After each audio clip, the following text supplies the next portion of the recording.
I want to go over these patch notes. We are going to get through them. This is for season 6.5. All right. So let's look. Vanguards. Doctor Strange. The Sorcerer Supreme's magical defenses get a minor nerf. Time to be a little bit more strategic. Reduce Shield of Seraphim shield value recovery speed from 70 seconds to 60 seconds. Okay, so if it... Let's say, in theory, it breaks, right? Because it's an 800 shield. I think originally, like, what, 800 divided by 70 is like 11 seconds or something like that. I think 60 probably puts it at 13 seconds to, like, completely come back to 800. I think reducing his shield value, or, like, reducing the rate of charge on his shield value makes it so you can't just, like, run in with Doctor Strange anymore, right? You have to, like, think about, okay, I have this much shield. Reducing the downtime... Or sorry, increasing the downtime in which his shield is at full health is good. It allows you to punish him more. I could do the math right now, right? It's 800 divided by 70, which is 11 seconds, right? That's the original shield value or shield recovery. Now it's 13 seconds or 13 and a half in theory. I mean, it essentially went up by 2 seconds, right? So not the worst thing in the world. Still doable. Still manageable. Rogue's ready to steal more than just power. She's taking his aim to slight increase her threat. Increased defensive stance, absorb damage, energy conversion rate from 0.27 to 0.35. Wow, that's pretty significant. That's like 0.08 more. So like, wow, that's pretty big in her defensive stance. Reduce Fatal Attraction cooldown from 17 to 14 seconds. Oh, okay, so she'll be able to dash around more. Fatal Attraction is the shift if you're on PC, but it's the one where she dashes in and then she can like put out an area that pulls you in, essentially. Fatal Attraction.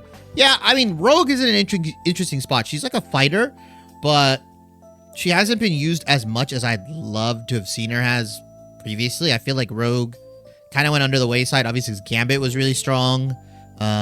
You can definitely play Rogue in certain situations. We saw it in pro play, but God of Thunder, but his durability isn't quite as legendary. Hammer Throw, new effect.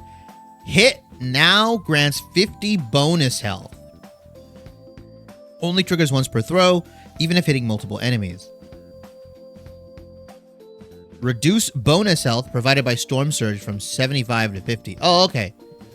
Okay, so they're making his survivability dependent on you hitting his hammer throw, which is fine. I like that. That's like a skill expressive kind of thing. Because before you would get 75 bonus health just for doing the charge or the hammer charge, right? Where you're like wind it up and you charge in, or you can kidnap people. But now, essentially what they want you to do is they want you to hit them first with your hammer throw and then go in with the Storm Surge, essentially the kidnap. That's 100 health, right? In theory, as long as you are hitting your hammer throw, you will have more effective health when choosing to dive in, right? So you can go like hammer throw, kidnap, or hammer throw, dive in, and then go into your rune forge mode or like your ranged mode, and you'll get a bunch of bonus health there. Yeah, I don't hate this change. This is like a more skill expressive change. Not the worst thing in the world. Venom. The lethal protector gets a small survivability bump. Increase base health from 650 to 675. Increase Feast the Abyss ultimate ability damage to bonus health conversion from 1 to 1.3. Okay, so for every 100 damage, you'll get 130 health or whatever. That's fine. That's fine. That's good. He does need to be a little bit tankier. I feel like Venom has a very predictable playstyle, which isn't like a bad thing. But 650 to 675, he's going to feel even more impossible to kill for some of the really good Venom players, though. Like the really good Venom players are going to be able to squeeze a lot out of this. I think overall, nice tank changes. I was hoping for maybe a Mag nerf. I think Magneto is just too good. But other than that, I wasn't expecting anything too crazy for season 6.5 on the Vanguard side. Duelist. The Merc with a mouth is a little hard to keep down. Increase healing amount gained when releasing Pop Quiz. Ultimate ability from 30 to 35 and from 60 to 55 upon passing the challenge. Okay, getting your jackpot. So they're making Deadpool Duelist a little bit more tougher. Okay, that's fine. I mean, Deadpool Duelist is already at like, what, 250 health or whatever.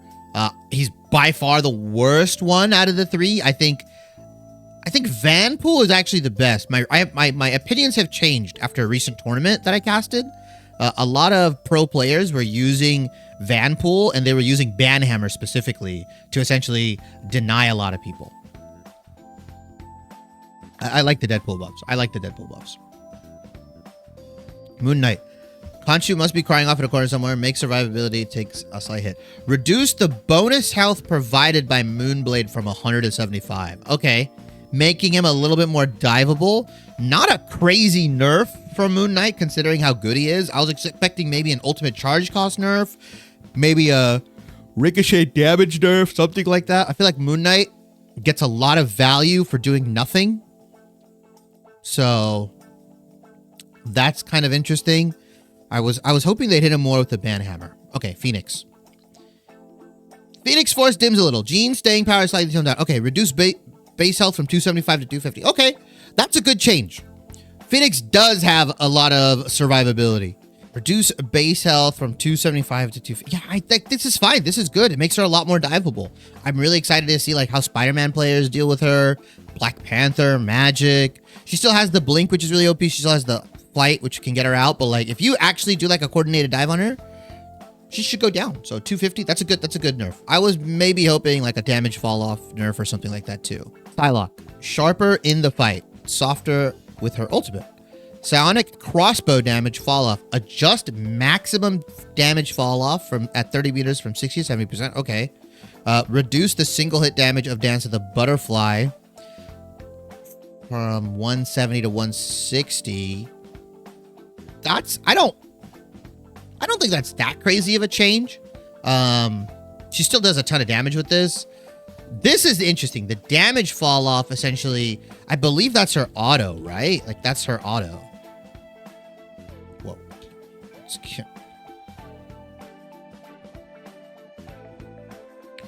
Psionic crossbow. Yeah, it's her left click. It's her left click. It's just her left click. Okay, that's not terrible. 30 meters. 70% is interesting. It allows her to farm ultimate from farther away. Yeah.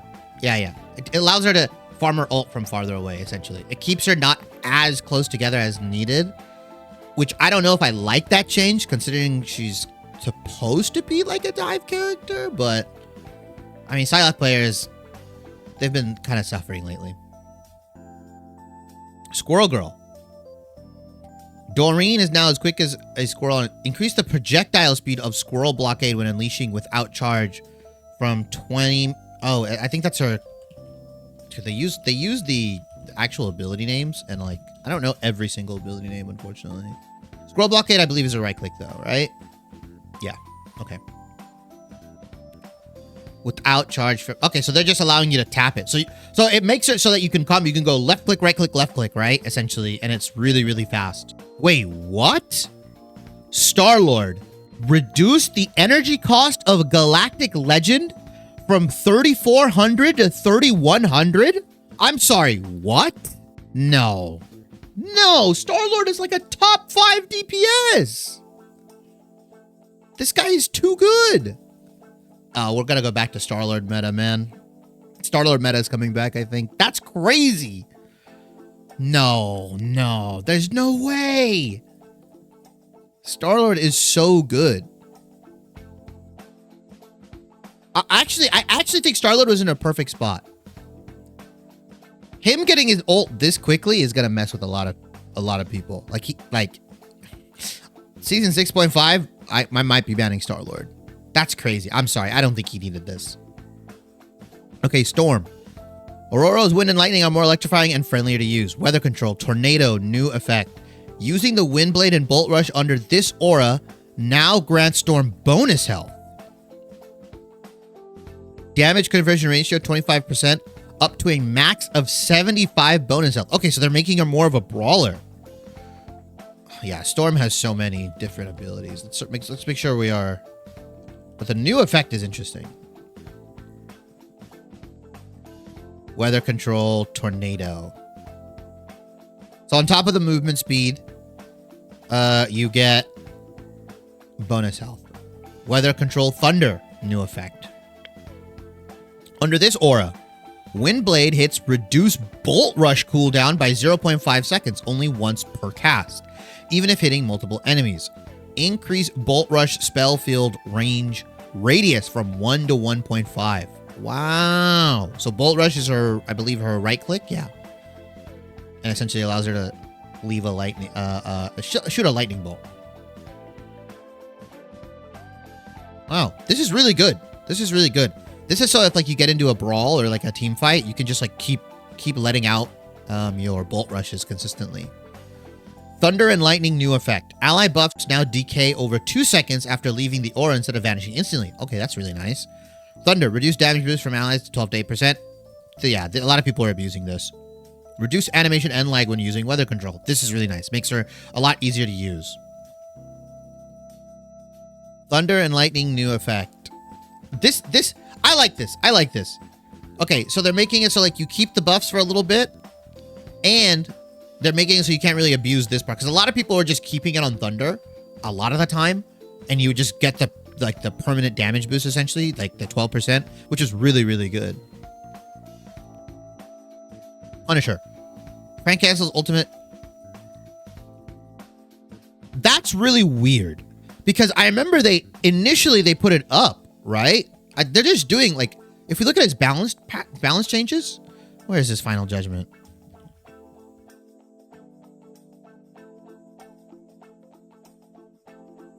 Whoa, whoa, whoa. Yeah, look. Look. In season 3, it was 3,400. I remember this. So they're just reverting it back to season 2. I mean, this is good for Punisher players. Like, this is fine. Lets him contend with the other hit scans. Like, okay, obviously Hela and Phoenix are way better hit scans. But, like, this is really weird. Wolverine. Another ultimate charge cost. Whoa! Reduce the energy cost of Last Stand from 3,400 to 2,800. This cost, 2,800, is as fast as Moon Knight and Groot. 2,800 is how fast Moon Knight and Groot get theirs, by the way. As a Vanguard player, this is crazy. The Punisher, Star-Lord, and Wolverine, the ultimate charge cost buffs are insane to me. Especially because Magneto's ultimate charge cost was, I believe, kept the same to try to keep him in check. Strategist. Cosmic upgrades for Adam. Flight and more fight. New ability. Adam can now enter flight mode at 10 meters per second for up to 4 seconds at full energy. Energy fully recharges from 0 to max in 15 seconds. What? They're just letting Adam fly now? Bro, what? Soulbond new effect. Adam can now hover and attack during the ability's duration. We're going to be doing spawn rollouts with Adam. Dude, exactly. Exactly. What is this? I mean, look, Adam needs changes and buffs, but this is so funny. I mean, okay, this makes it so that he is more self-sufficient during dive. Like, if he gets dived, if the Adam player gets dived, he can just fly away now. He can, like, straight up just fly away. Can you imagine a BP trying to combo you? You just fly away? Invisible Woman. Sue Storm's control game is a bit less relentless. Increase the cooldown of force physics from 8 to 10 seconds. Okay, so you have to be way more mindful of when you pull or when you push. This is good. I like this. I was expecting a little bit bigger nerfs, but this is fine. It makes it so like she's way more vulnerable during her dive. Or if you run a dive composition where you can re-dive, this is way better. Loki. Less healing, more scheming. Loki support takes a slight hit. Reduce mystical missile charges from 12 to 10. Oh, okay. So his autos. Okay. I mean, technically, this is so when they reduce the ammo of this guy, this is technically a ultimate charge cost nerf because he has to reload more frequently, therefore reducing the amount of effective healing. Not effective healing, but like, if you look at like damage per second, this essentially is the opposite of that, the healing per second, because that's how strategists get their ultimate charge. So this is effectively a small ultimate charge cost nerf because of him having to reload more often, reducing his healing per second. So this is like, people are going to look at this and be like, oh, it's not that big of a change, but you're going to notice like Lokis are going to get a little bit slower. No Gambit changes. Wait, no Gambit changes, by the way. Whatever. Ultron. Ultron support radius expands. Mechanical Mayhem now increase imperative patch drone detach range from 30 meters to 35. Okay, so this makes it so you can put it on dive characters a little bit better. You don't have to play as far in, but still not good in double support compositions. Very, very reliant on triple support. No Gambit nerfs is really wild. He's still going to be permabanned. Like, Gambit is still going to be permabanned. If you look on this Duelists, maybe Phoenix won't be a permaban, but I think Hela will for sure now. I might start banning Star-Lord and like Wolverine. I'm not really worried about the Punisher changes. We'll see how often. I'm really interested to see the like 10 Storm players that use these changes. Storm might become meta. How do you even nerf Gambit? I think you reduce the amount of stuff his ultimate does. It just does so much. You've got to like tap his ultimate down. Probably another charge cost nerf, but also just like remove one of the effects or something like that. Because it does like so many different things, right? It heals, it increases damage, it gives you a mega jump, it cleanses, it does all of that. It's just too good.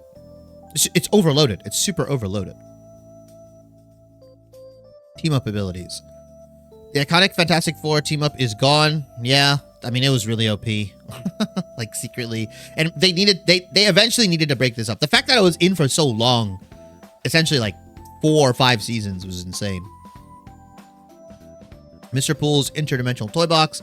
Yeah, I saw this. This essentially like makes it so that like her ability on her bullets, they give you like the ads and it messes up your screen and stuff like that. Gamma charge. The thing joins the Gamma Chaos and gains Gamma Gauntlets. Yeah, he can get Gamma Gauntlets. It essentially increases the range of his Haymaker, and it does more damage on his punches. Rocket Network. Mr. Fantastic gets to that unlocks... so he can go above his 100 elasticity with the Fantastic thing. I think he goes up to like 105 or 110, and then he can choose when he goes into big mode, which is really crazy.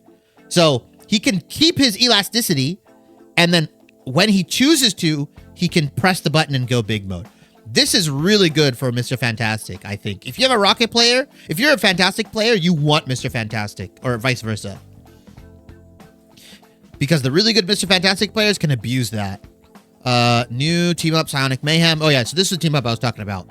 Doctor Strange joins forces with the Invisible Woman and unlocks the new Psionic Vortex ability. This makes it so that his Maelstrom of Madness, depending on how much charge you have, it pulls people in as well as gives you, and I believe your team, bonus HP.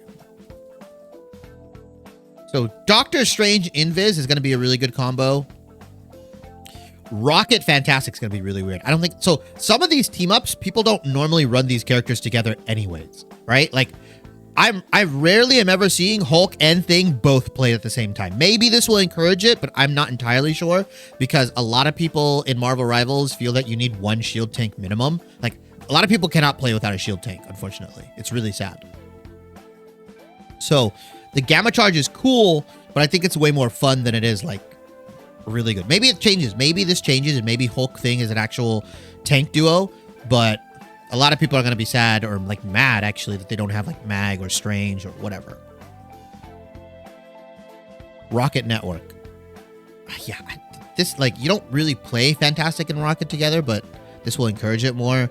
I like the Deadpool changes like with Elsa. She was always going to be included in that. I was just interested in how they were going to do it. Overall, relatively light patch notes. Their last 2 patches have been relatively light for 6 and 6.5. So I'm interested to see if season 7 is going to be bigger. Hey everybody, thanks for watching. If you enjoyed the video, please like, comment, subscribe, and hit the bell for notifications, as that all helps me out a ton. I try and respond to every single one of the comments in my videos because I generally do appreciate you guys taking time out of your busy schedules to leave one, as well as I love interacting with my own community.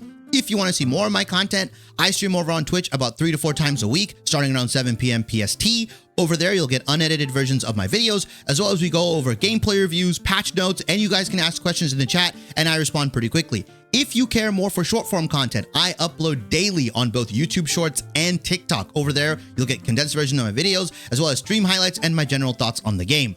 All of that will be in the description box below, as well as a pop-up that will show up on the right side of the screen here telling you where to go and all my handles. I really do appreciate all of you, and I hope to see you guys in the next video.